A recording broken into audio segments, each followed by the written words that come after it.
Hey guys, चलो so next concept पढ़ रहे हैं हम लोग। देखो फटाफट साहब, अभी हमारे इलिस्ट्रेशंस 21 तक हो गए हैं, तो अभी हम नया कॉन्सेप्ट पढ़ने जा रहे हैं। एकदम अच्छे से ध्यान देना, दो कॉन्सेप्ट नए पढ़ने हमें बैक टू बैक। ठीक है, एक कॉन्सेप्ट पढ़ेंगे, उसके 3 इलिस्ट्रेशन से वो ले लेंगे एंड फिर नया कॉन्सेप्ट पढ़ के उसका इलिस्ट्रेशन लेंगे। ठीक है, चलो गाइस कम ऑन, मेरे साथ ध्यान दो एकदम अच्छे से। एंड बस टाइटल दे देना, मिनिमम रिस्क पोर्टफोलियो। क्या बोला? Minimum risk portfolio and risk free portfolio, दोनों का टाइटल देना। बहुत ही ये हो गया, minimum risk portfolio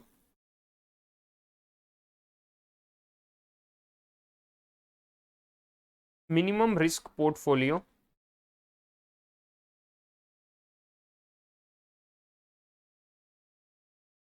and risk free portfolio. बस टाइटल देके रुक जाना है, अभी कुछ बोलना नहीं आपने एंड अभी कुछ टेंशन नहीं लेना है, बस कॉन्सेंट्रेट करना है, क्या बोल रहा हूं ध्यान देना है। ठीक है, चलो गाइस, काफी इंपॉर्टेंट कॉन्सेप्ट है। 3 क्वेश्चंस है प्राइमरीली जो हम कवर करेंगे इस कॉन्सेप्ट पे, बाकी क्वेश्चंस तो आपके आते जाते रहेंगे। ठीक है, चलो पहले तो बात करेंगे minimum risk portfolio and then second बात करेंगे रिस्क फ्री पोर्टफोलियो। क्या होता है दोनों में डिफरेंस, नाम से ही समझ रहा होगा। ठीक है, रिस्क फ्री मतलब पोर्टफोलियो में कोई रिस्क नहीं साहब, एकदम zero risk. Minimum risk, risk है साहब बट सबसे कम रिस्क कौन से पोर्टफोलियो में, वो आइडेंटिफाई करना। ठीक है, ऐसा पोर्टफोलियो बनाना जहां पे सबसे कम रिस्क हो, जहां पे सबसे कम रिस्क हो, जो हमारे पास ऑप्टिमम पोर्टफोलियो के ऑप्शन है ना, उसमें से सबसे कम रिस्क वाला portfolio is the minimum risk portfolio. वो कैसे बनाना, वो हम लोग अभी इस कॉन्सेप्ट में सीखेंगे। तो बहुत ही बढ़िया कॉन्सेप्ट है, अच्छे से ध्यान देना। एंड रिस्क फ्री पोर्टफोलियो मतलब कोई बोलेगा मैं बहुत ही ज्यादा दुनिया का डरपोक हूं, तो मुझे तो रिस्क चाहिए ही नहीं पोर्टफोलियो में, तो इन दैट केस उसके लिए रिस्क फ्री पोर्टफोलियो कैसे बनाना वो सीखेंगे। ठीक है, तो देखिए साहब, minimum risk portfolio, risk free portfolio बहुत ही डिफिकल्ट है भैया मार्केट में लेना, क्योंकि रिटर्न भी नहीं मिलेगा फिर उस केस में। ठीक है, देखिए मिनिमम रिस्क पोर्टफोलियो कॉन्सेप्ट एकदम अच्छे से ध्यान देना, अभी बस ध्यान देना है। तो अगर आपको याद होगा, हम लोगों ने कोरिलेशन कोएफिशिएंट पढ़ा था, क्या आर का कॉन्सेप्ट पढ़ा था, और आर के कॉन्सेप्ट में हमने देखा था sir R is equal to there are lot of possibilities, है ना, डिफरेंट डिफरेंट चीजें देखी थी सर। सबसे पहले हमने देखा था perfect positive correlation. Perfect positive correlation मतलब ऐसा स्टॉक जो दोनों साथ में दौड़ेंगे, तो परफेक्ट पॉजिटिव माने आर इज इक्वल टू +1। उसके बाद में strong positive, strong positive, strong positive बोलू तो क्या होता, स्ट्रॉन्ग पॉजिटिव बोलू तो क्या होगा, स्ट्रॉन्ग पॉजिटिव के केस में 0.8 वगैरह ऐसा कुछ। ठीक है, ऐसा बोल नहीं सकते नंबर, बट जस्ट हमने एक एग्जांपल करके लिया था, सही है। उसके बाद में वीक पॉजिटिव, याद करना फटाफट, 0.12 ऐसा कुछ तो एग्जांपल लिए।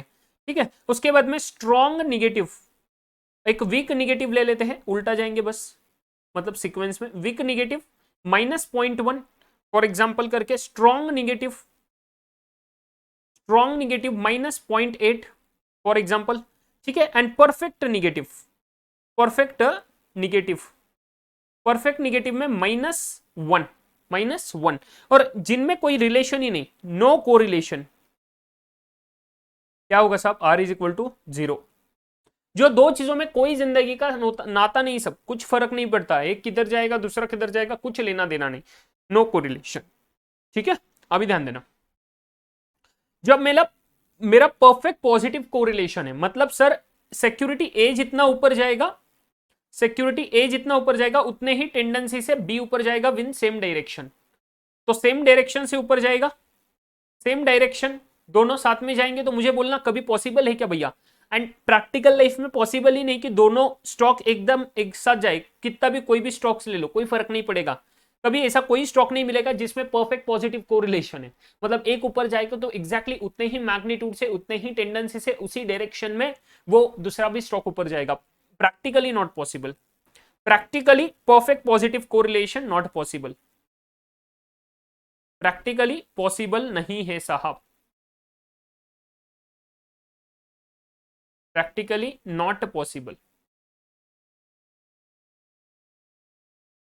तो प्रैक्टिकली देयर वुड बी हमेशा, हमेशा एंड हमेशा R would be less than 1। Practically हमेशा, मेजरली प्रैक्टिकली देखे तो सर हमेशा R would be less than 1, मैं प्रैक्टिकली बात कर रहा हूं, प्रैक्टिकली आर वुड बी हमेशा लेस देन 1। अभी r इज इक्वल टू -1 तक लेके गए उसको, तो r would be less than 1, तो r 0.8 भी हो सकता, 0.7, 0.6, 0.5, 0.4, आपकी जो मर्जी वो ले लो, 0.1, -0.1, 0.8, कुछ भी ले लो। अगेन सर एक सेकेंड पॉइंट आता, प्रैक्टिकली ये भी बहुत ज्यादा डिफिकल्ट है, practically exact opposite direction, opposite magnitude, same tendency के साथ ऑपोजिट डायरेक्शन में मूव करना प्रैक्टिकली डिफिकल्ट है, बट क्या हो सकता, यस पॉसिबल, बट पॉसिबल। तो ये वो चीज है, तो सर मुझे अगर किसी इसमें 1000 रुपए का फायदा हुआ, तो दूसरे इसमें ऑलमोस्ट सर उतना ही नुकसान भी हो जाएगा, तो रिस्क जीरो हो गया। रिस्क तो ऊपर नीचे दोनों का है ना, रिस्क यहाँ पे ऊपर भी जाने का है पोर्टफोलियो में और नीचे भी आने का है, तो सर ये जब नॉक ऑफ हो जाएगा ना, तो उसको बोले सर हम लोग क्या, रिस्क फ्री। तो जब r इज इक्वल टू -1 रहेगा, तो in that scenario risk free portfolio is possible. याद करना वो पॉइंट, जब हम r पढ़े थे तब ये पॉइंट बताया था मैंने कि r इज इक्वल टू -1 में risk free portfolio is possible. क्या बोला मैं, risk free portfolio is possible. But sir practical life में रिस्क फ्री से सर हम लोग क्या बोलेंगे, डिफिकल्ट है। तो what we need to do, difficult है तो what can we do is we can achieve the, but since practically not feasible,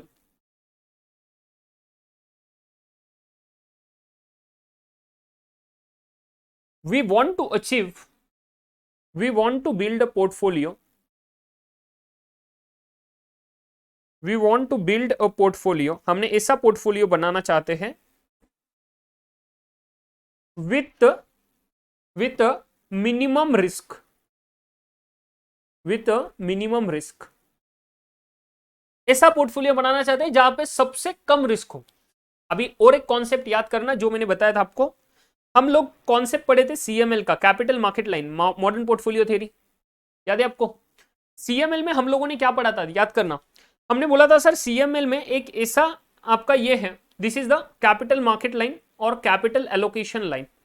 ये ऐसा लाइन है कि इसमें मतलब सब इन्हें यहाँ पे इफिशिएंट पोर्टफोलियोज रहेंगे, इस लाइन पे सभी इफिशिएंट पोर्टफोलियोज रहेंगे, इसके नीचे जो भी रहेगा वो इनइफिशिएंट पोर्टफोलियोज रहेंगे।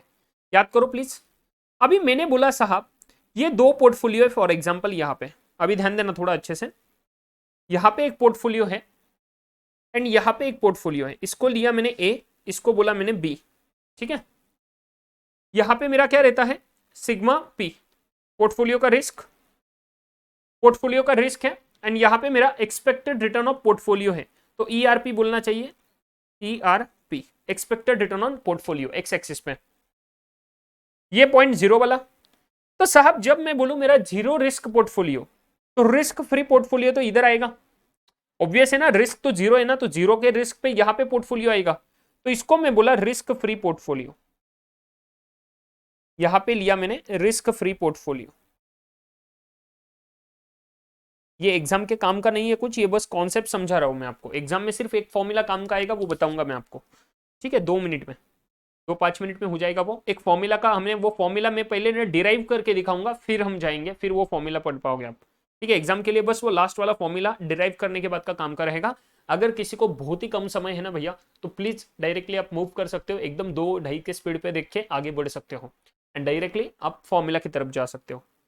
मैंने बोला साहब ये देखना मैंने क्या किया, ये CML का बी पोर्टफोलियो के पास एक टेंजेंट ड्रॉ किया ऐसा, यहाँ पे ए के पास एक टेंजेंट ड्रॉ किया ऐसा,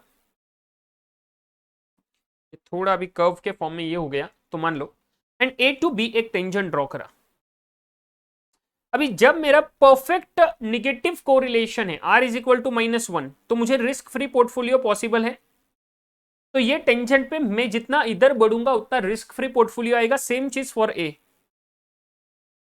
मैं ए से बी तक जितना जाऊंगा उतना पॉजिटिव कोरिलेशन जाएगा मेरा दोनों का, परफेक्ट स्ट्रेट लाइन है ना, एंड उसके बाद में मैं रिस्क भी बढ़ा रहा हूं तो रिटर्न भी बढ़ रहा है, तो सर उसके वजह से पॉजिटिव कोरिलेशन आएगा। लॉजिकली ये लाइन बहुत है ना, ऐसे होना चाहिए स्ट्रेट ऐसा, बट अभी वो डायग्राम के वजह से थोड़ा मान लो वैसा, ठीक है। r is equal to +1। अभी मैं बोलूं साहब अगर मैं इस इफिशिएंट पोर्टफोलियो के लाइन पे देखूं, ये इफिशिएंट फ्रंटियर है ना मेरा, CML का इफिशिएंट फ्रंटियर है, तो since this is my efficient frontier, तो मैं बोला इस फ्रंटियर पे ऐसा कौन सा पॉइंट है जहां पे मुझे सबसे कम रिस्क मिलेगा एंड सबसे कम रिस्क में सबसे बढ़िया पोर्टफोलियो मिलेगा। तो आप लोगों को देख के कुछ समझेगा साहब, ये एक कुछ ऐसा पॉइंट बन रहा है यहां पे कि जहां पे सबसे कम रिस्क दिख रहा है मुझे, बट सर रिटर्न भी परफेक्ट दिख रहा है, मतलब जो एकदम मिडल वाला पॉइंट आएगा इधर इस कर्व पे, ये पॉइंट पे जो पोर्टफोलियो रहेगा ना, इसको बोलते हैं मिनिमम रिस्क पोर्टफोलियो। ये पॉइंट पे जो पोर्टफोलियो है ना, उसको बोलते हैं मिनिमम रिस्क पोर्टफोलियो। अभी सर अगर मैं बोलूं ये मिनिमम रिस्क पोर्टफोलियो है, तो इसको बनाना कैसे, मिनिमम रिस्क ना, तो बनाना कैसे। अभी सर एक एजम्पशन बस हमें लेना पड़ेगा मिनिमम रिस्क में, एजम्पशन कुछ लेना पड़ेगा, वो एजम्पशन बताऊंगा कुछ देर में, बट अभी उसका फॉर्मूला हम डिराइव करते हैं, ध्यान देना एकदम अच्छे से, ठीक है। ये पोर्टफोलियो को कैसे हम लोग ड्राफ्ट करेंगे, सब कैसे हम लोग इस पोर्टफोलियो को बनाएंगे, वो हम पढ़ने जा रहे हैं, अच्छे से ध्यान देना। हमारा पोर्टफोलियो रिस्क का जनरल फॉर्मूला क्या होता है, डेरिवेशन ऑफ फॉर्मूला बोल रहा हूं मैं। अभी ये फॉर्मूला में थोड़ा कॉम्प्लेक्सिटी भी आएगा, तो आप लोग है ना प्लीज थोड़ा है ना ध्यान रखना अपनी तरफ। Derivation of formula, derivation of formula, ध्यान दो एकदम अच्छे से। सर फॉर्मूला कैसे बना मिनिमम रिस्क पोर्टफोलियो का, पहले सीख लेंगे, फिर हम लोग आगे बढ़ेंगे फॉर्मूला के साथ क्या होता है क्या नहीं, ठीक है।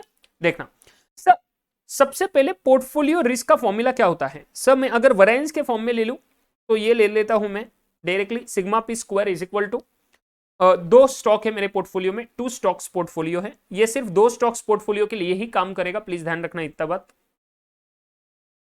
2 स्टॉक्स पोर्टफोलियो हमारा ए एंड बी था ना, 2 stocks portfolio A and B, clear, ध्यान देना एकदम अच्छे से। ए एंड बी, ये जो ए एंड बी स्टॉक है ना, इसका दोनों का ले रहे, तो मेरा फॉर्मूला क्या बनेगा, अरे वेटेड एवरेज याद करो याद करो, W A square into sigma A square plus B square plus 2ab into R, तो W A square into sigma A square plus W B square into sigma B square plus 2 into W A into W B, तो मैं into वाला ये sign थोड़ा ये कर देता हूं, 2 W A into W B into sigma A into sigma B into R A B, बोलो सही है। ये मेरा प्राइमरी फॉर्मूला हुआ, ये मेरा प्राइमरी फॉर्मूला हुआ, प्राइमरी फॉर्मूला। अभी ध्यान देना, ये वाले को मैं रिप्लेस कर सकता हूं कोवेरिएंस ए बी से, ऑब्वियसली सर कर सकते हैं, कोई दिक्कत नहीं है। सो अगर मैं इसको कोवेरिएंस ए बी से रिप्लेस करूं, तो मेरा फॉर्मूला क्या बन जाएगा, यहां पे सिर्फ कोवेरिएंस आएगा, तो फटाफट से एक बार लिख लेते हैं, sigma P square W A square into sigma A square plus W B square into sigma B square plus 2 W B into covariance A B, ठीक है। अगर मैं इसको रिप्लेस करूं ऐसा, तो मेरा कोवेरिएंस ए बी आएगा, बाकी कुछ नहीं आएगा इधर, फॉर्मूला वैसे के वैसे चल रहा है, ठीक है। अभी थोड़ा ध्यान देना, अभी मैंने क्या करा, मुझे ना एक मिनिमम रिस्क पोर्टफोलियो बनाना, तो मैंने सबसे पहले ऐसा करा, देखिए मेरा W A plus W B, ये दोनों स्टॉक का वेट कितना रहेगा रे, एक पोर्टफोलियो है, एक पोर्टफोलियो है, कोई भी पोर्टफोलियो ले लो, तो सर इस पोर्टफोलियो में अगर मैं बोलूं मेरे पास ए इतना है, ये वाला ए का पोर्शन, ये वाला बी का पोर्शन, कितना भी ले लो ना, तो दोनों मिला के तो एनीवेज 100% बनेगा ना हमेशा, तो दोनों का पोर्टफोलियो का वेटेज तो 100% रहेगा, तो A plus B W A plus W B is equal to always be 100%, clear है, ये दोनों मिला के तो हमेशा 100% रहेगा, माने 1 रहेगा। तो मैं क्या करता हूं, डब्ल्यू बी को है ना 1 माइनस डब्ल्यू ए ऐसे करके दिखा सकता हूं, ऑब्वियसली दिखा सकता, right, W B is equal to 1 minus W A, ये डब्ल्यू ए को इधर ले लिया तो 1 माइनस डब्ल्यू ए हो गया, ठीक है।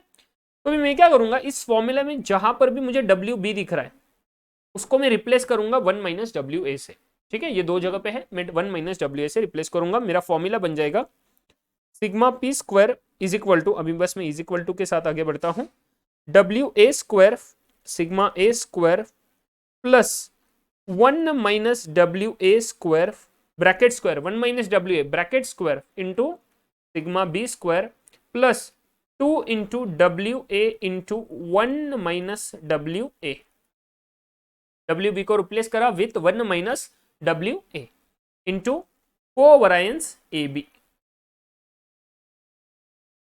ठीक है, इंटू कोवैरियंस ए बी, ठीक है क्या।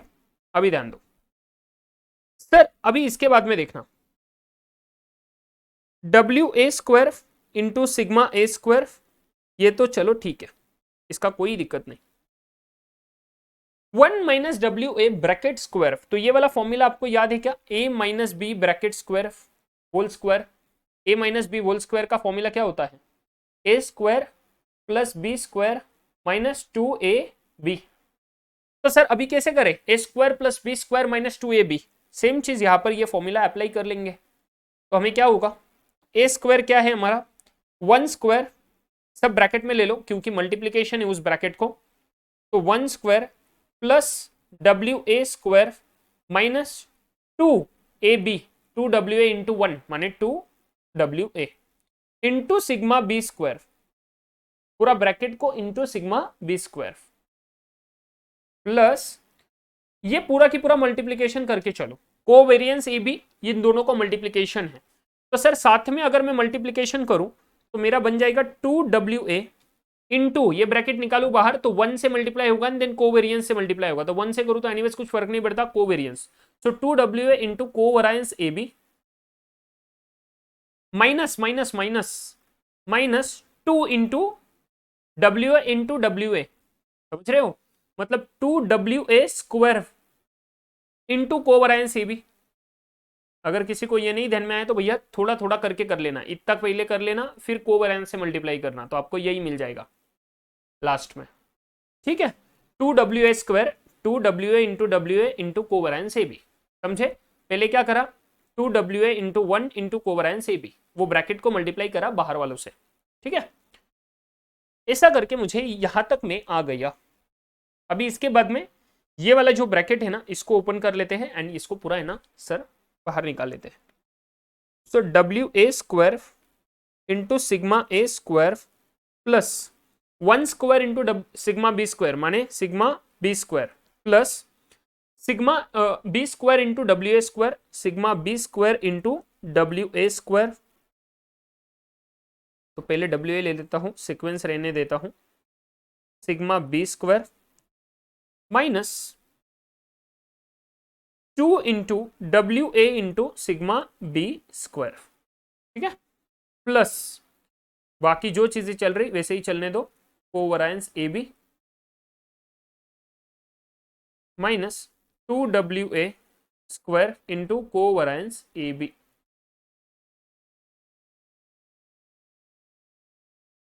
यहां तक सब ठीक है, कोई शंका कोई दिक्कत कोई सवाल नहीं होगा, सही है। ये एकदम अभी तक बस मैथमेटिक चल रहा था, बाकी कुछ नहीं चल रहा था, ब्रैकेट ओपन कर रहे थे। अभी आएगा वो कॉम्प्लेक्स पार्ट। अभी ये वाला पार्ट जो है ना बस उसको समझेगा भैया, प्लीज ध्यान देना। आप लोगों ने अगर डेरिवेटिव अच्छे से पढ़ा होगा ना, डेरिवेटिव, तो फिर आपको आएगा ये चीज, ठीक है।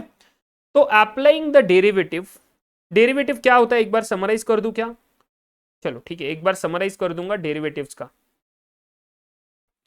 एप्लीकेशन ऑफ डेरिवेटिव्स,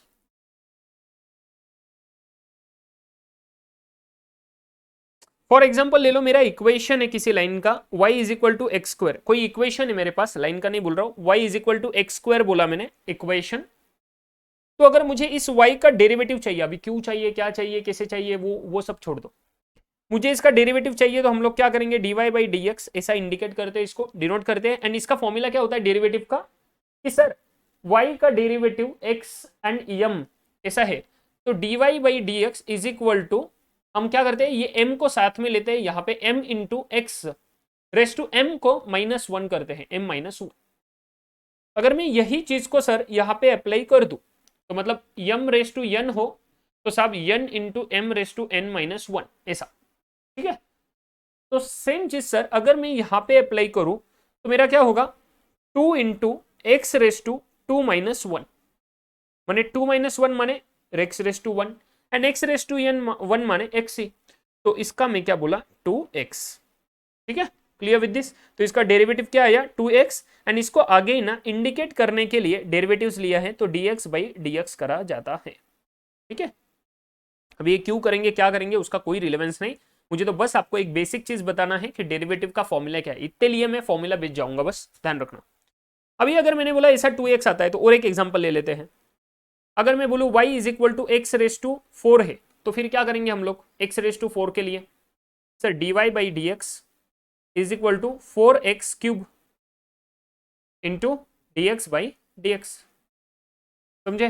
वैसे ही चीज अगर मैं बोलूं y is equal to X से बस एक्स रेस टू एक्स माने एक्स रेस टू 1, तो क्या बनेगा dy by D X is equal to, ये एक्स रेस टू 1 है तो 1 into X raise to 1 minus 1 माने 0, x raise to 0 and anything raise to 0 is equal to 1, तो इसका क्या अर्थ बनेगा 1 इंटू 1 दैट इज 1, तो dy by D X is equal to 1, तो मतलब कोई भी कांस्टेंट ये वेरिएबल हो तो वेरिएबल का क्या बनेगा आपका 1 बनेगा, समझे? वेरिएबल का derivative is 1 without any power, power 1 का क्या बनेगा डेरिवेटिव 1 बनेगा। वैसे ही सर अगर मैं कोई भी कांस्टेंट टर्म ले लूं y इज इक्वल टू 3 तो सर इसका डेरिवेटिव बनेगा 0, कांस्टेंट टर्म का डेरिवेटिव विल बी ऑलवेज 0। ठीक है, अभी ध्यान रखना सिर्फ x का डेरिवेटिव बोलूं तो 1 आएगा, कांस्टेंट टर्म का 0, x रेस टू 4 ये तो चलता ही रहेगा सिनारियो। अभी मैं इसके बाहर नहीं जाना चाहता, ये डेरिवेटिव क्या बोलते हैं कैसे इंटरप्रेट करते हैं तो ध्यान देना, बस इंटरप्रिटेशन बोलूंगा derivative of y with respect to x, derivative of y with respect to x, ठीक है ऐसा बोला जाता है इसको। अभी मैं अगर थोड़ा है ना क्या करूं इन सबको है ना साथ में ले लूं, x cube plus x square plus x plus 5 सब साथ में ले लिया, एंड अभी आपको इसका डेरिवेटिव लेना है तो कैसे लोगे, तो आपका डेरिवेटिव बनेगा ऐसे dy by D x, x cube का डेरिवेटिव क्या होगा 3x square plus x square का डेरिवेटिव क्या होगा 2x रेस टू 1 माने 2x प्लस x का डेरिवेटिव क्या होगा 1 एंड 5 का क्या होगा 0, समझे? क्लियर? तो इस हिसाब से मेरा डेरिवेटिव आएगा। अभी क्या करना हमें ध्यान दो, डेरिवेटिव का बेसिक चीज समझ गया, ये हुआ बेसिक्स ऑफ डेरिवेटिव। नाउ ये जो ऊपर फॉर्मूला आया ना भैया, ये फॉर्मूला में जो भी मेरा फर्स्ट ऑर्डर फंक्शन है, first order function is that is W A square, ठीक है यहां से शुरुआत करनी है और इसका है ना फर्स्ट ऑर्डर फंक्शन का हमें क्या करना है डेरिवेटिव लेना है, बाकी तो सब लेने ही है ऑब्वियसली कांस्टेंट में, बट इसका सर डब्ल्यू ए का डेरिवेटिव लेना है, not the sigma B square, not the sigma B square, ठीक है? जहां पे फर्स्ट ऑर्डर फंक्शन आएगा इक्वेशन में उसका डेरिवेटिव लेंगे, माने सर इन दोनों में डब्ल्यू ए का डेरिवेटिव लेंगे, इसमें तो कांस्टेंट है तो इसका ले ही लेंगे 0, देन इसका डब्ल्यू ए लेंगे, इसका सर डब्ल्यू ए का लेंगे सिर्फ, इसका भी डब्ल्यू ए का लेंगे, इसका भी डब्ल्यू ए का लेंगे, ऑब्वियसली 2 है तो 2 का 2 का, समझ रहे हो क्या? तो ऐसे सर फर्स्ट ऑर्डर फंक्शन का डेरिवेटिव लेना है हम लोगों को कि सर ये क्यों लेना है, ऐसा लेना है तो लेना है, बस खत्म, अभी इसके आगे नहीं जा सकता मैं, समझे? क्यों नहीं जा सकते? क्योंकि मुझे आपको डेरिवेटिव नहीं पढ़ाना, ठीक है? मुझे आपको ये फॉर्मूला डिराइव करके देना, ठीक है? सो by applying the first order, by applying derivatives to the first order function,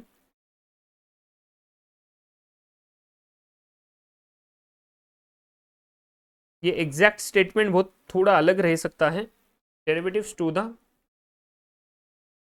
first order function क्या होता है ध्यान देना, इसको डेरिवेटिव का लगाएंगे तो हमें ये फॉर्मूला में ना थोड़ा कॉपी पेस्ट कर लेता हूं सो दैट आप लोगों को है ना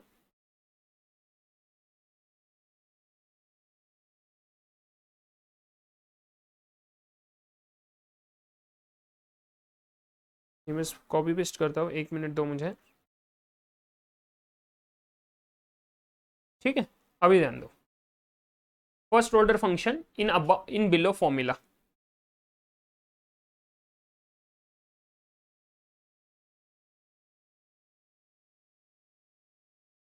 अगर मैं यहां पे डेरिवेटिव लगाऊं तो ध्यान दो मेरा यहां पे था सिग्मा पी स्क्वायर, अभी ये एक एजम्पशन आएगा कि मिनिमम रिस्क बोला तो almost I am consider this to be 0, almost I am consider this to be zero. And अगर मैं इसका डेरिवेटिव ले लूं तो वो सर जीरो बनने वाला है। अगर इसका डेरिवेटिव ले लूं तो वो जीरो बनने वाला है कांस्टेंट का। तो यहां पे अगर मैं डेरिवेटिव ले लूं इसका तो सर हमें डेरिवेटिव मिल जाएगा जीरो सिग्मा पी स्क्वायर। तो zero is equal to W A square, sigma P का डेरिवेटिव मिल जाएगा जीरो, डब्ल्यू ए स्क्वायर, ये मैं एजम्पशन वगैरह छोड़ दो, सिग्मा पी का डेरिवेटिव बन जाएगा सिग्मा पी स्क्वायर का जीरो, क्योंकि ये कांस्टेंट टर्म है, ये कांस्टेंट है ना, यहाँ पे कुछ नहीं है बाकी, ये कांस्टेंट टर्म है। तो सर कांस्टेंट का डेरिवेटिव जीरो। देन साहब हम लोगों ने डब्ल्यू ए स्क्वायर का लेना, तो हम लोग क्या करेंगे, डब्ल्यू ए स्क्वायर का डेरिवेटिव टू इंटू डब्ल्यू ए, इधर इसको अप्लाई करा डेरिवेटिव को इधर नीचे। बाकी सर फर्स्ट ऑर्डर फंक्शन को ही लेना है, तो सिग्मा ए स्क्वायर को वैसे ही रखा। यहां पे तो डब्ल्यू ए है नहीं, तो पूरा की पूरा कांस्टेंट है, तो अगेन सर कांस्टेंट का डेरिवेटिव कितना बन जाएगा, zero. Next again sir two W A into ये वाला ऐसे के ऐसे रखना sigma B square, since first order function को डेरिवेटिव अप्लाई करा, माइनस टू डब्ल्यू ए, इसका डेरिवेटिव क्या होगा, डेरिवेटिव कहाँ कहाँ अप्लाई कर रहे वो मैं इंडिकेट करते जा रहा हूं। इसका डेरिवेटिव क्या होगा फर्स्ट ऑर्डर फंक्शन का, टू डब्ल्यू ए का, टू इंटू डब्ल्यू ए, ये टू ऐसे ही रहने दो, डब्ल्यू ए का डेरिवेटिव क्या होगा, W A raise to one है, माने one into W A raise to zero, and W A raise to zero is one. तो W A raise to W A का डेरिवेटिव क्या बनेगा, वन बनेगा ना। So two into one into sigma B square, sigma B square plus again two W A का derivative two into one, ये W A का derivative one into covariance A B. Next minus two into W A square का derivative क्या होगा, इसका derivative लिए इसका लिए, ठीक है, अभी मैं नीचे एरो नहीं दिखा था, पर इसका डेरिवेटिव लिए अभी डब्ल्यू ए स्क्वायर का डेरिवेटिव आएगा two into W A raise to one, two minus one करेंगे ना ऊपर, तो two minus one is one, तो टू डब्ल्यू ए बनेगा, तो इसका डेरिवेटिव बना two W A into covariance A B, वो है जैसा ही, समझे, डेरिवेटिव अप्लाई कर दिए, sigma P square constant zero आ गया, आगे जाके ये वाला चीज आ गया, ठीक है। अभी इस फॉर्मूला में थोड़ा है ना, एक बार है ना अच्छे से फॉर्मूला लिख लेते हैं। तो फॉर्मूला क्या बनता है, zero is equal to two W A sigma A square plus zero को कुछ नहीं लेंगे, two W A sigma B square minus two sigma B square plus two covariance A B minus two into two four, four W A into covariance A B,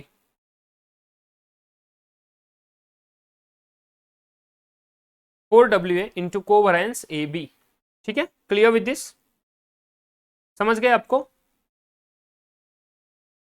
four W A into covariance A B, ठीक है। अभी क्या करना देखो, जहां जहां W A दिख रहा है वो इधर ही रहने दो, कोई दिक्कत नहीं, ये तीनों में डब्ल्यू ए तो इसको इधर ही रहने दो, ये जो दो चीजें हैं इसमें कोई डब्ल्यू ए नहीं है, तो इसको हमें ना यहाँ पे लेफ्ट हैंड साइड में लेके जाएंगे, तो zero minus two sigma B square माने plus two sigma B square हो जाएगा, तो टू सिग्मा बी स्क्वायर, ये क्यों करना है आपको 2 मिनट में समझ जाएगा, two sigma B square plus two covariance A B बन जाएगा minus two covariance A B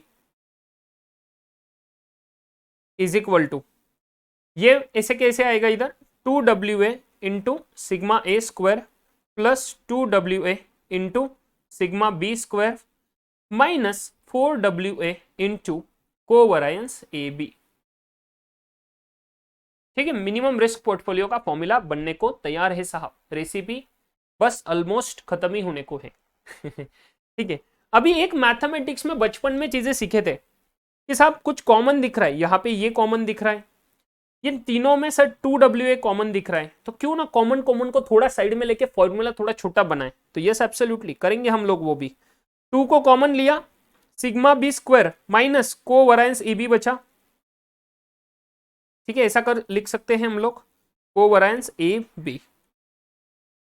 then साहब अगेन टू डब्ल्यू ए को कॉमन लिया, एंड बीच में बचा sigma A square plus sigma B square minus 2 बचा, इधर सिर्फ 2 डब्ल्यू ए को कॉमन लिया है तो 2 बचा, 2 इंटू 2 4 था ना, तो 2 बचा, 2 covariance A B. Perfect.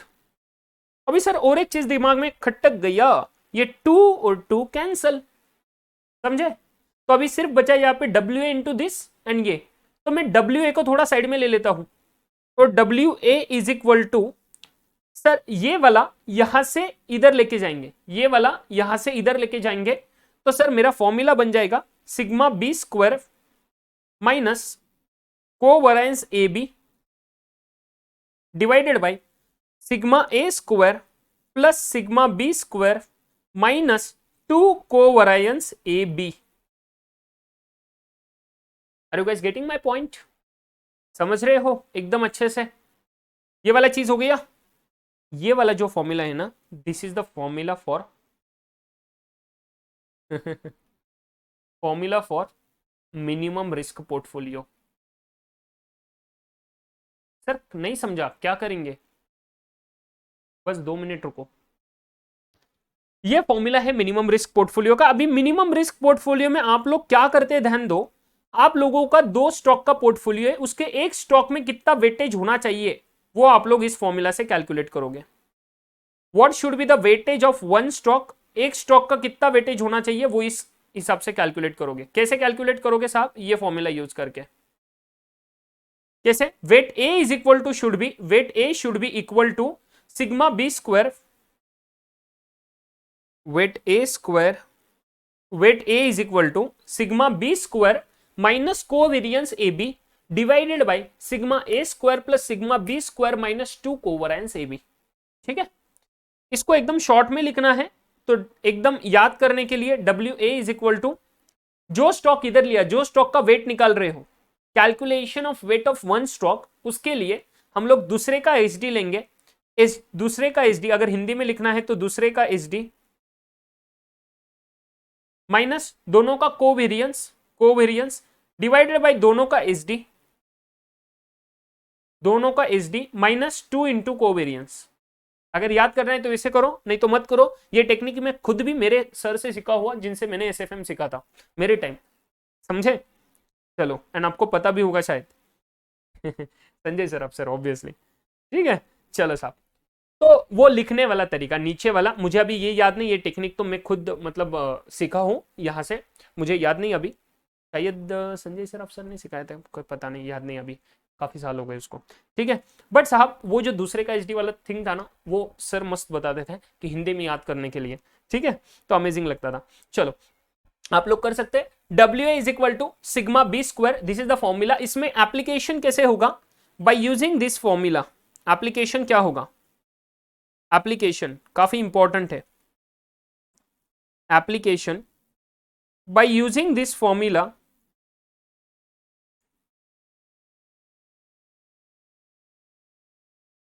you can calculate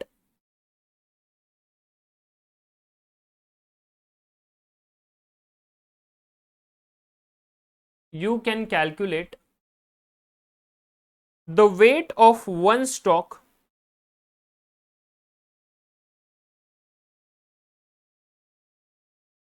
in the two stocks portfolio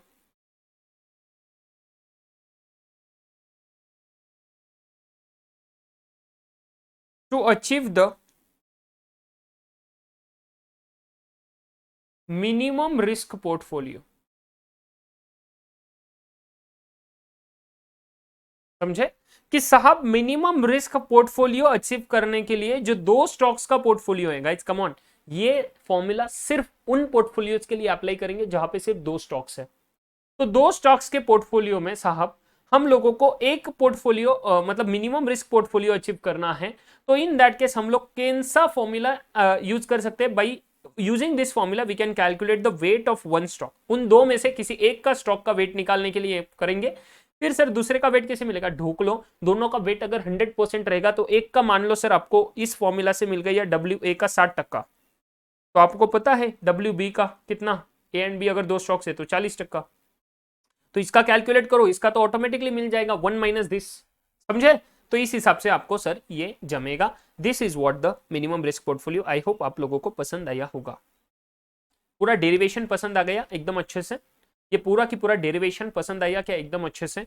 I hope you guys are absolutely clear. काफी मजा आएगा सर, ये आप लोग खुद करोगे एक बार ट्राई। तो ऐसे ही फ्री टाइम में करना ट्राई। बाकी जिनका एग्जाम नजदीक है वो लोग मत करो, बट साहब प्लीज बाकी लोग कर सकते हो। This is what a minimum risk portfolio. अभी सर एक इमीडिएटली कवर कर लेते हैं फ्री रिस्क पोर्टफोलियो, फिर बाद में लिख के लेना है ये चीज। Free risk portfolio,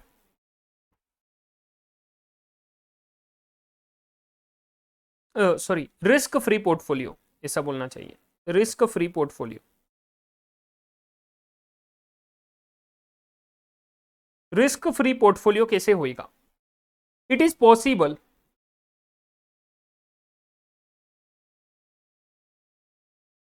only when R between two stocks is equal to -1। R is equal to -1 में सिर्फ रिस्क फ्री पोर्टफोलियो पॉसिबल रहेगा। लॉजिकल है। परफेक्ट निगेटिव कोरिलेशन किधर गया वो हमारा? Perfect negative correlation, risk free portfolio is possible over here only R is equal to -1। तो क्यों ना ऐसा करें, ऊपर का जो फॉर्मूला था उस फॉर्मूला में हम लोग आर को -1 पुट करें। तो ऊपर का फॉर्मूला देखो, मिनिमम रिस्क का WA is equal to sigma B square minus covariance AB divided by sigma A square plus sigma B square minus 2 covariance AB। ठीक है, clear with this? Clear with this? चल, अभी covariance के जगह पे हमें पता है क्या आता है। कोवेरिएंस को अगर मैं रिप्लेस करूं तो ये क्या बनेगा? R into sigma A into sigma B. तो क्यों ना इसे रिप्लेस करा जाए? तो WA is equal to sigma B square minus R into sigma A into sigma B divided by sigma A square plus sigma B square, sigma A square plus sigma B square minus 2 into R into sigma A into sigma B. समझा? 2 into R into sigma A into sigma B. अभी are की जगह पे सिर्फ -1 put करो। Put R is equal to -1। अगर मैं are को -1 पुट करूं तो आप लोगों को फॉर्मूला मिल जाएगा sigma B square minus minus positive plus 1 है sigma A sigma B divided by sigma A square plus sigma B square minus 2 into R, R is equal to -1 again. तो minus minus plus plus 2, R का 1 है तो 2 into 1 तो 2 sigma A sigma B. क्या दिख रहा आपको? कुछ नहीं ध्यान में आ रहा सर, कुछ नहीं। एक ऊपर अगेन सर मैथमेटिक्स कॉमन दिखा तो क्यों ना उसको कॉमन को साइड में ले लो। सिग्मा बी कॉमन दिखा, सिग्मा बी को कॉमन ले लो। सिग्मा बी प्लस बचा यहाँ पे सिग्मा ए डिवाइडेड बाई, ये चीज थोड़ा बचपन में याद आ रहा है, A square plus B square plus 2AB। ये नहीं दिख रहा? एंड ये क्या होता है? A plus B bracket square. तो ए क्या है? Sigma A plus sigma B bracket square, A plus B bracket square. तो ऊपर दिख रहा है sigma A plus sigma B, sigma A plus sigma B, and नीचे भी sigma A plus sigma B bracket square. तो नीचे वाला सिर्फ सिग्मा ए सिग्मा बी बचेगा, तो ये कैंसिल हो जाएगा वन टाइम के लिए। तो हमारा फॉर्मूला क्या बन जाएगा? WA is equal to sigma B बचेगा बस ऊपर डिवाइडेड बाई एक बार सिर्फ सिग्मा ए सिग्मा बी बचेगा। Using this formula you can achieve the, using this formula you can achieve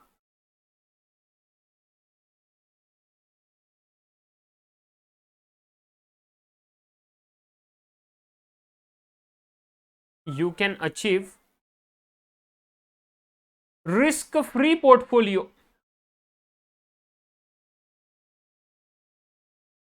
risk free portfolio when two stocks are perfectly negatively correlated, तभी possible है anyways, perfect negative correlation हुए बिना possible ही नहीं है achieve करना, समझ रहे हो? तो ये वाला फॉर्मूला वो बन जाएगा रिस्क फ्री पोर्टफोलियो के लिए। Are you guys clear? समझ गए? क्लियर है? तो ये दो फॉर्मूला बन गए साहब। एक minimum risk portfolio, the most important for examination, इसके रिगार्डिंग 3 क्वेश्चंस हम लोग करेंगे। बस आप पहले ये लिखे ले लेना, मोस्ट इंपॉर्टेंट फॉर एग्जामिनेशन, तो प्लीज मार्क कर लेना इसको, इस फॉर्मूला को। एंड उसके बाद में साहब ये वाला risk free portfolio. I hope you guys are clear. फटाफट से वीडियो को पॉज करो एंड लिख के ले लो, मैं दिखाते जा रहा हूँ आपको। बस 2-2 तक काउंट करूंगा, पॉज कर लेना 2 के काउंट के बीच में एंड लिख के ले लेना, ठीक है? 1 2 नेक्स्ट 1 2 नेक्स्ट। क्या काउंट कर रहा हूं मैं भी, ठीक है?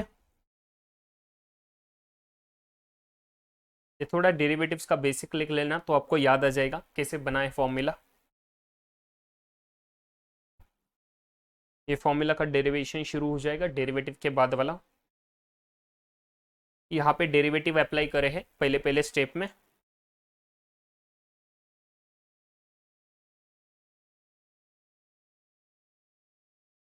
ठीक है, एप्लीकेशन कैसे होगा इस फॉर्मूला का वो भी लिख के लेना अच्छे से, सब चीजें कुछ मिस नहीं करनी। उसके बाद में रिस्क फ्री पोर्टफोलियो टाइटल देके ये वाला चीज लिख लेना, risk free portfolio, and finally you will get the answer. ठीक है, चल आई बिलीव ये चीज आपका हो गया, अच्छे से समझ गया concept minimum risk portfolio and risk free portfolio. ठीक है, फॉर्मूला समझ गया कैसे आया क्या आया। एंड नाउ अगर मैं इसको एक्सेल में भी प्लॉट करके आपको एग्जांपल बनाऊं ना तो भी आपको वो ध्यान में आ जाएगा वैसे कि रिस्क एकदम कम आता है। ठीक है, आप लोग कभी ट्राई कर लेना, अलग अलग वेट्स लेना इसे पॉसिबिलिटीज में, अगर आपको इच्छा है तो अलग कॉलम क्या बनाने में आपको बताता हूँ। चलो देखो, आपने एक स्टॉक लेना, उसके ना 2 स्टॉक्स ले लेना, 2 स्टॉक्स का कोई भी एसडी मान लो आप लोग, एक स्टॉक का 15% ले लो, दूसरे स्टॉक का 10% ले लो। ठीक है, एक कॉलम बनाना एक्सेल फाइल में WA वाला कि weight of A, second column बनाना वेट ऑफ बी। ठीक है, अलग अलग है ना इसे 100 कॉम्बिनेशंस बनाना लगभग। ठीक है, 100 कॉम्बिनेशंस में वेटेज के कॉम्बिनेशंस, तो पहले कॉम्बिनेशन में ए का वेट 100%, बी का वेट 0%, तो फिर 100 से ना 10% कम करते जाओ, नहीं तो 1% कम करते जाओ, एंड 1% कम करेंगे तो 100 कॉम्बिनेशन बनेंगे, अगर 10% कम करेंगे तो 10 ही कॉम्बिनेशन बनेंगे, जितने ज्यादा कॉम्बिनेशन बनेंगे उतने अच्छा है। तो 1% पे जाते हैं, तो अगर 100% WA का वेट पहले कॉम्बिनेशन में WA का वेट 100%, WB का 0%, फिर दूसरे कॉम्बिनेशन में WA के वेट से 1% कम करना एंड B के इसमें 1% बढ़ा देना, तो फॉर्मूला लगा देना सेकंड सेल वाला, वो सेकंड रो जो आएगा उसमें वो फॉर्मूला लगा देना कि ऊपर के इसमें से -1 करो, एंड बी वाले के वेट के सेल में फॉर्मूला लगाना कि ऊपर के इसमें 1 ऐड करो। वो फॉर्मूला ड्रैग डाउन करते जाओगे 100 तक, तो 100 कॉम्बिनेशन ऐसा बनेगा कि 100 कॉम्बिनेशन में wait of A will be 0, सो 99, 98, 97, 96, 95 ऐसे करते करते करते करते 0 तक आएगा। एंड फिर WB का कॉम्बिनेशन वो एक एक ऐड करते हुए 100 तक चला जाएगा, 0 1 2 3 4 5 6 अप टू 100। ये बन गए अलग अलग कॉम्बिनेशन के वेट्स 100 कॉम्बिनेशंस में। सिग्मा ए ले चुके हैं 15%, सिग्मा बी ले चुके हैं 10%। ठीक है, दोनों का सिग्मा ले लिया, दोनों का SD ले लिया, डेविएशन ले लिया। आगे तीसरे कॉलम में, फोर्थ कॉलम में, पहला कॉलम कॉम्बिनेशन वाला बनेगा number of combinations, second WA वाला, थर्ड WB वाला। फोर्थ कॉलम में आप लोग क्या करना, सिग्मा पी स्क्वायर, हम जो पोर्टफोलियो का बेसिक फॉर्मूला लगाते हैं ये वाला फॉर्मूला वहां पे अप्लाई करके ना कैलकुलेशन कर लेना। तो मतलब सिग्मा ए स्क्वायर को सिलेक्ट कर लेना, एक सेल में सिग्मा ए स्क्वायर लिख देना, एक सेल में सिग्मा ए का वैल्यू लिखना 15%, दूसरे इसमें 10% लिख देना सिग्मा बी का वैल्यू, एंड फिर ये फॉर्मूला को ना वहां से पुट करते जाना, WA के कॉलम का सेल लेना, देन इनटू सिग्मा ए वालों को लेना, वो फिर सिग्मा ए वाला सेल को फ्रीज कर देना, एंड इनका दोनों का स्क्वायर लेके ये फॉर्मूला पूरा है ना उस सेल में टाइप कर देना, फोर्थ कॉलम का पहला सेल। ठीक है, जहां पे फर्स्ट कॉम्बिनेशन का सेल आएगा वो सेल में फॉर्मूला टाइप करा, तो मतलब आपको क्या मिलेगा, उस कॉम्बिनेशन के केस में कितना रिस्क आएगा, that will be obviously will be equal to what a का रिस्क, क्योंकि पहले कॉम्बिनेशन में हमें ए का पूरा 100% वेट दिया, बी का कुछ भी वेट नहीं, तो मतलब ए का कॉम्बिनेशन अगर 100% है तो ए का ही रिस्क आने वाला है। देन सर उसी फॉर्मूला को ड्रैग डाउन करना नीचे के लिए एंड पूरे 100 के 100 कॉम्बिनेशन में लाना। तो रिस्क है ना, जैसे जैसे आपका बी का वेटेज बढ़ता जाएगा रिस्क कम होते जाएगा। क्यों? बिकॉज बी का रिस्क ए से कम है। ए का 15% था, बी का 10% था। तो जितना जितना डाइवर्सिफाई करते जा रहे, बी में ज्यादा पैसा लगाते जा रहे, ओवरऑल वेटेड एवरेज से क्या हो रहा है, कम होते जा रहा है। Weighted average is not the simple weighted average बोल रहा हूं, based upon this particular formula. ठीक है, तो वो कम कम रिस्क होते जाएगा, कम कम कम कम होते जाएगा। एक कॉम्बिनेशन ऐसा आएगा जहां पे सबसे कम रिस्क रहेगा, वो कॉम्बिनेशन रहेगा आपका मिनिमम रिस्क वाला, समझे, वेटेज वाला। एंड फिर अगेन बढ़ता बढ़ता बढ़ता बढ़ता जाएगा। ठीक है, तो वैसा कुछ चीज करना and then you will get your 100% numbers की कैसे क्या होगा। ठीक है, ट्राई करना। अगर दोनों का एचडी ना, आप मान लो दोनों का एचडी ना कुछ सर अलग ले लेना, थोड़ा दोनों का एचडी थोड़ा अलग ले लेना, आर भी लेना पड़ेगा ऑब्वियसली। तो आर आप कुछ भी ले लो, आर 0.6 ले लो, आपकी जो मर्जी वो ले लो, नहीं तो 0.4 ले लो, -0.4 ले लो, आपकी जो मर्जी वो ले लो। एक ऐसा कॉम्बिनेशन लेना जिस कॉम्बिनेशन में साहब क्या होगा, जिस कॉम्बिनेशन में क्या होगा आपका है ना सबसे कम आएगा ना वो एचडी के कॉलम में, जो सबसे कम सेल जहां पे रिस्क सबसे कम दिखेगा उसका वेटेज देखना, एग्जैक्टली वही वेटेज रहेगा जो इस फॉर्मूला से कैलकुलेट कर पाओगे आप लोग। मैंने बता दिया एप्लीकेशन कैसा है, एक्सेल पे करके दिखा सकता था बट ज्यादा टाइम कंज्यूम हो गए इसलिए। ठीक है, जिनको एक्सेल में थोड़ा हैंड होल्ड है, आप लोग आर्टिकल शीट में पढ़े होंगे ना एक्सेल, तो आप लोगों को समझ गया होगा पूरा मैं विजुअलाइजेशन करके। सही है, तो वैसे ट्राई करके देखना, अगर कुछ दिक्कत आए तो मुझे मैसेज कर देना, हम लोग बात कर लेंगे प्रैक्टिकल ग्राउंड पे। I am always available for that thing. ठीक है, मैं मतलब टाइम निकालूंगा obviously, don't worry about that. चलो ठीक है, तो अभी हम लोग है ना प्रैक्टिकल क्वेश्चंस करेंगे, just give me a second.